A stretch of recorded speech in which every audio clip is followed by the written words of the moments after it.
वाहिगुरु जी का खालसा वाहिगुरु जी की फतेह। श्री गुरु नानक साहब जी की जो पावन बाणी है जपजी साहिब, उसके ऊपर हम विचार कर रहे हैं। उनकी टोटल बाणी में 38 पौड़ियाँ हैं, मतलब 38 अलग अलग कविताओं के रूप में पौड़ियाँ हैं। जो पहली पौड़ी है उसके अर्थ हैं, सोचै सोच न होवई जे सोची लख बार। अगर कोई इंसान यह सोचे भी मैं स्नान करके पवित्र हो जाऊंगा, सोच का मतलब होता है स्नान, सोचै सोच ना हो वही।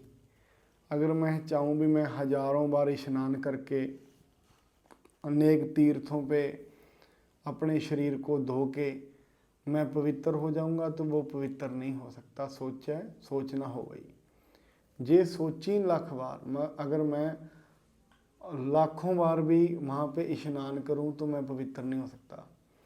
दूसरा है चुप्पै चुप ना होवई जे लाए रहा लिपता।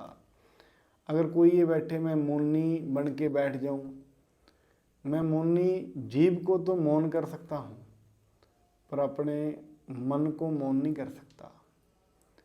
मन कभी भी जीभ के चुप करने से मन मौन नहीं होता। तीसरा है भुखियाँ भुख न उतरी जे बन्ना पुरियाँ पार। अब ये मैं सोचूं भी मैं जो मेरे मन के अंदर विचार आ रहा है वही चीज़ मैं सोचूं लगातार प्राप्त करता हूँ, और जो जो मेरे मन में आता रहे वो मेरे को मिलता जाए और मैं रज जाऊंगा।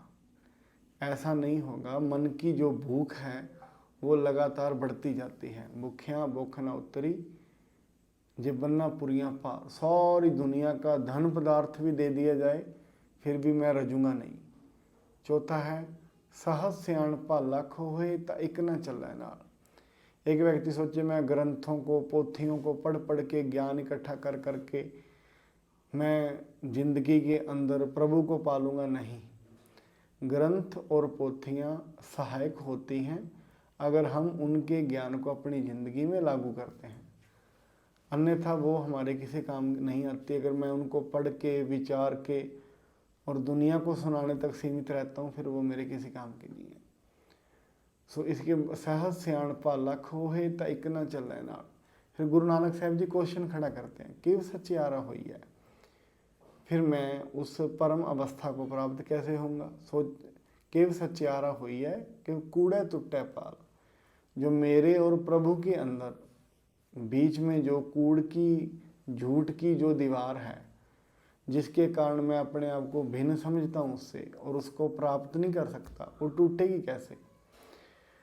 किव सचियारा हुई है कि कूड़े टुट्टे पाल हुक्म रजाई चलना नानक लिखा नाल। एक ही तरीका है, जो प्रभु कर रहा है उसको मैं स्वीकार करूँ। जो भी हो रहा है वो प्रभु कर रहा है ये मानना पड़ेगा। जैसा भी कर रहा है जो भी कर रहा है उसको मैं एक्सेप्ट करूँ, यही एक तरीका है। यही गुरबाणी कहती है। ये पहली पौड़ी है, कल को हम दूसरी पौड़ी देखेंगे। वाहिगुरु जी का खालसा वाहिगुरु जी की फतेह।